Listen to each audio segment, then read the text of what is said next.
Hello friends, welcome to my YouTube channel Samrat education. दोस्तों आज के इस वीडियो में आप लोगों के लिए बीएससी एग्रीकल्चर थर्ड सेमेस्टर के एक विषय फंडामेंटल ऑफ एंटोमोलॉजी सेकेंड का दूसरा लेक्चर लेकर आया हूं दोस्तों, जिसका टाइटल है effect of abiotic factor, temperature, moisture, humidity, rainfall, light, atmospheric pressure and air current.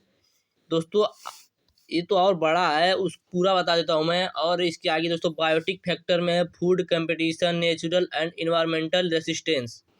तो आज की इस वीडियो में आप लोगों को effect of a biotic factor, temperature, moisture, humidity, rainfall, light, atmospheric pressure and air current के बारे में बताऊंगा। अगले वीडियो में दोस्तों आप लोगों को बायोटिक फैक्टर के बारे में बताऊंगा। तो चलिए स्टार्ट करते हैं। अबायोटिक फैक्टर मतलब दोस्तों होता है अजैविक कारक। तो उसमें दोस्तों पहला था टेम्परेचर। तो टेम्परेचर का प्रभाव दोस्तों, जो कीट होते हैं उनके ऊपर क्या प्रभाव पड़ता है टेम्परेचर का, उनके ऊपर क्या प्रभाव पड़ता है लाइट का, उनके ऊपर क्या प्रभाव पड़ता है एटमॉस्फेरिक प्रेशर का, हवा का, करंट का। तो दोस्तों उसी सब को हमको इस वीडियो में पढ़ना है। तो ये हो गया टेम्परेचर। टेम्परेचर का क्या प्रभाव पड़ता है कीटों पर, तो उसके बारे में हमें पढ़ना है। तो चलिए स्टार्ट करते हैं दोस्तों। उससे पहले आप लोग बता दूं कि यदि इसका पीडीएफ चाहिए तो डिस्क्रिप्शन में व्हाट्सएप ग्रुप का लिंक और व्हाट्सएप नंबर दिया गया है, मैसेज करके आप लोग इसका पीडीएफ ले सकते हैं। टेम्परेचर, कीटों पर तापमान का क्या प्रभाव पड़ सकता है, ऐसा पूछ सकता है आपकी एग्जाम में। तो टेम्परेचर, कीट ठंडे खून वाले होते हैं, उनके पास रेगुलेट करने के लिए तंत्र नहीं होता। जो कीट होते हैं दोस्तों ठंडे खून वाले होते हैं, उनके अंदर तापमान को रेगुलेट करने वाला तंत्र नहीं होता है। शरीर के तापमान को पाइकिलोथर्मिक कहा जाता है। कीटों के शरीर का जो तापमान होता है उसे क्या कहा जाता है, पाइकिलोथर्मिक। ध्यान दीजिएगा, कीटों के शरीर के तापमान को पाइकिलोथर्मिक कहा जाता है।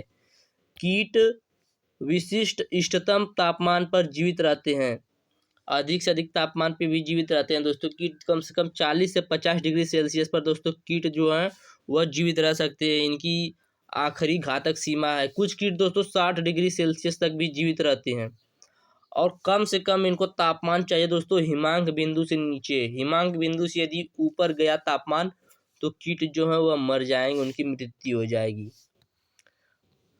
कम तापमान में कीट को एक अवस्था पूरी करने में अधिक दिन लगते हैं। जैसे दोस्तों ठंडी का समय है, इस टाइम कीट को एक अवस्था पूरी करने में अधिक आवश्यकता लग सकता है। क्यों अधिक टाइम लगता है, क्योंकि लार्वा और प्यूपा ठंडी में मतलब कम तापमान में हाइबरनेशन से गुजरता है।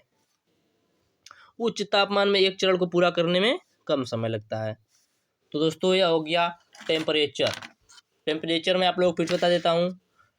टेम्परेचर के कीट पे प्रभाव क्या पड़ता है। कीट का ठंडा खून होता है, उनके पास इसे रेगुलेट करने के लिए तंत्र नहीं होता तापमान को। शरीर के तापमान को दोस्तों, जो कीटों के शरीर का तापमान होता है उसे पाइकिलोथर्मिक कहा जाता है। कीट विशिष्ट इष्टतम तापमान पर जीवित रहते हैं, उनकी ऊपरी घातक सीमा 40 से 50 डिग्री सेल्सियस है। कुछ कीट दोस्तों 60 डिग्री सेल्सियस तक भी जीवित रहते हैं। और न्यूनतम जो घातक सीमा है वह हिमांक बिंदु से नीचे है। कम तापमान में कीट को एक अवस्था पूरी करने में अधिक समय लगता है, क्योंकि लार्वा और प्यूपा आमतौर पर हाइबरनेशन से गुजरता है और उच्च तापमान में एक चरण पूरा करने में कम समय लगता है।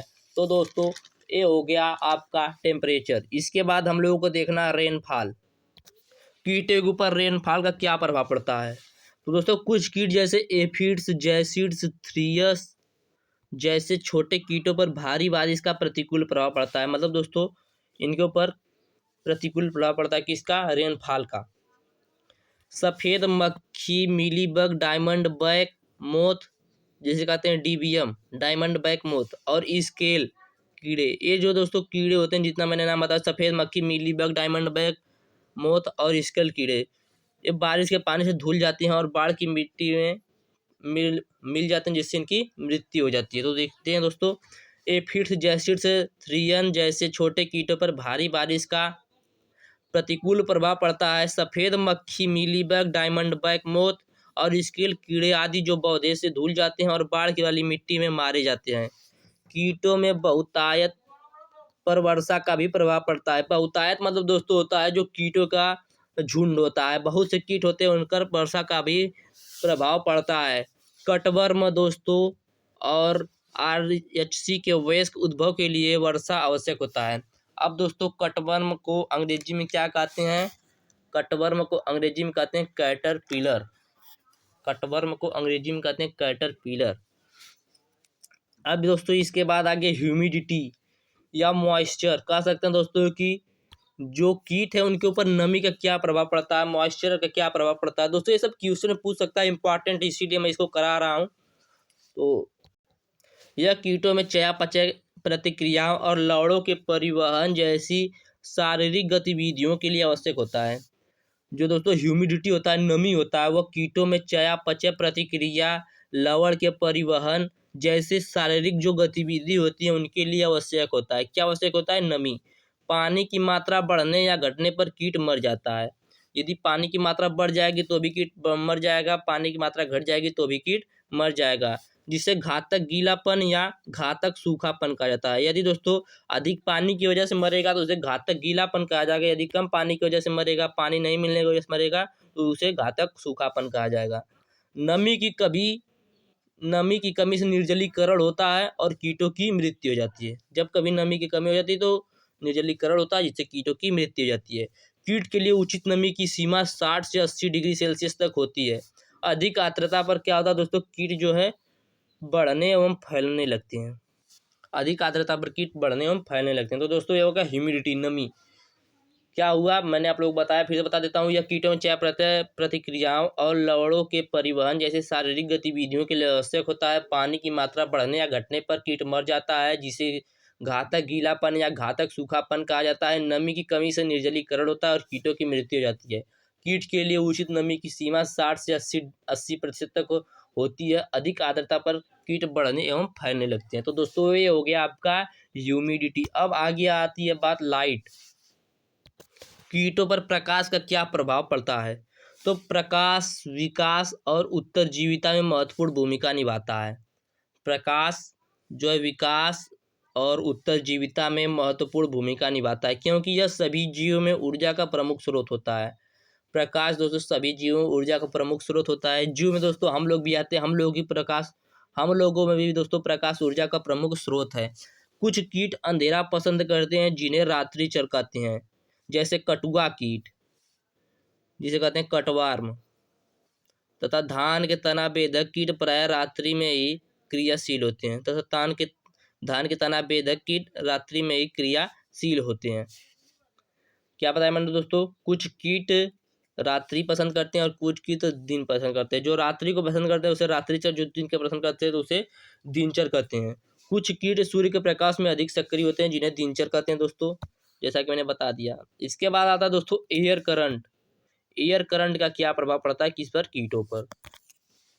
प्रकाश, आर्द्रता और तापमान की तरह वायु भी एक महत्वपूर्ण कारक है।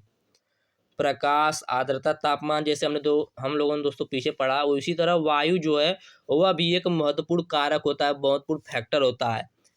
कीटों पर इसका प्रभाव इसकी गति के कारण होता है। वायु के तीव्र झोंके कीटों को उनके पोषक पौधे से दूर तथा प्रतिकूल स्थितियों में ले जाकर छोड़ देते हैं। वायु के जो तीव्र झोंके होते हैं, जो बहुत तेज हवा बहती है दोस्तों, तो जो कीट होते हैं उन्हें वह पोषक पौधे से निकाल कर प्रतिकूल स्थिति में ले जाकर छोड़ देते हैं, जिससे उनकी संख्या में कमी आ जाती है दोस्तों, जिससे उनकी संख्या में कमी आ जाती है। बहुत से कीट तेज हवा की चपेट में मर भी जाते हैं। बहुत से कीट तेज हवा की बहुत से जो कीट होते हैं वो तेज हवा में उड़ान नहीं भर पाते, जबकि कुछ कीट इन हवाओं के साथ उड़कर अन्यत्र चले जाते हैं।